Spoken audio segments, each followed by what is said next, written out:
Mas a par de tudo isto, para terminarmos rapidamente, o apóstolo Paulo diz, Timóteo, mas tu, homem de Deus, foge destas coisas, segue a justiça, a piedade, a fé, amor, a paciência, a mansidão. Diferentemente dessas coisas, tu como homem de Deus, como pastor, fuja, não enfrente essas coisas. Mas além só de fugir, também tem que abraçar. Porque há crentes que não fazem mal, não é só não pactuar com o mal. Além de nós somos chamados a não pactuar com o mal, mas nós também temos que praticar o bem.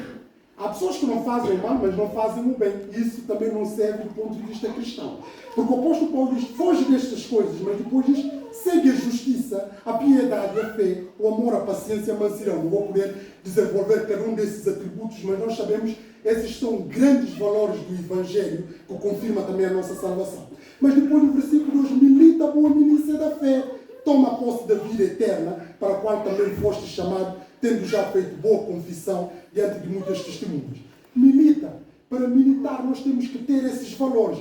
O apóstolo Paulo diz que nós não somos neutros, nós estamos num combate, numa guerra. E essa guerra, esse combate, não é contra carne e contra sangue, mas contra os poderes do mal que governam este mundo. Por isso nós temos que revestir da armadura de Deus.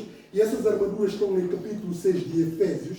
Mas nós temos que juntar isso para podermos defender. O apóstolo Paulo, em outra carta em Coríntios, diz: nós lutamos somente com armas da justiça, tanto na defesa como no ataque. Nós defendemos com armas de justiça e atacamos com armas também de justiça. E nós vemos aqui a justiça e a integridade pessoal. A piedade e a devoção prática, neste caso, tem a ver com conduta regrada, que coaduna com a palavra de Deus. A fé, aqui neste contexto, traduz a fidelidade. Amor é grandes virtudes, estar capacitado e estar predisposto a sacrificar para com o próximo e amar a Deus acima de tudo. Mansidão é ter autocontrole, ter domínio, ter a humildade acima de tudo.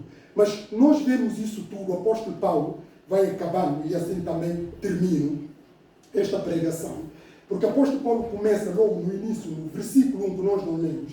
Ele fala da questão de como é que deve ser a relação entre os patronos, os senhores, com os seus súbditos. E depois ele denuncia, no versículo 3 até 5, os falsos comportamentos dos falsos mestres, dos falsos obreiros e falsos cristãos. E depois, no versículos seguintes, chama a atenção sobre o perigo da ganância.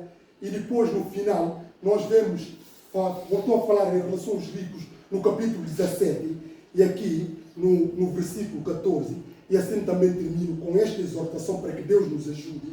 Diz assim: para que guardemos este mandamento sem mácula e repreensão, até a aparição do nosso Senhor Jesus Cristo. Essa é a exortação também que quero deixar. E depois acaba aqui com a grande doxologia, isto é, louvor ao nosso grande Senhor Jesus Cristo, a qual a seu tempo mostrará o bem-aventurado, o único poderoso Senhor, Rei dos Reis, Senhor dos Senhores, que está acima de tudo, mesmo aqueles que são senhores aqui neste mundo, ou que julgam que têm a monarquia, que são, enfim, governantes. Nós vemos aqui que o Senhor Jesus Cristo ultrapassa-nos.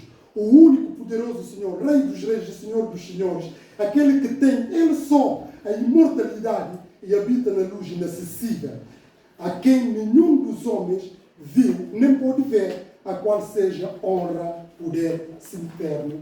Amém. Que Deus nos abençoe, que Deus nos ajude a interiorizar essas verdades, mas sobretudo de dependermos em Deus, de termos as nossas expectativas, legítimas expectativas em Deus, e não deixarmos cair nesses engodos, nessas falácias que não proporcionam uma vida feliz e bem-sucedida. Antes, pelo contrário, é só amargura, desgostos e problemas que vai nos levar à ruína. Mas que possamos viver a verdadeira riqueza que só se alcança em Deus. Que Deus nos abençoe.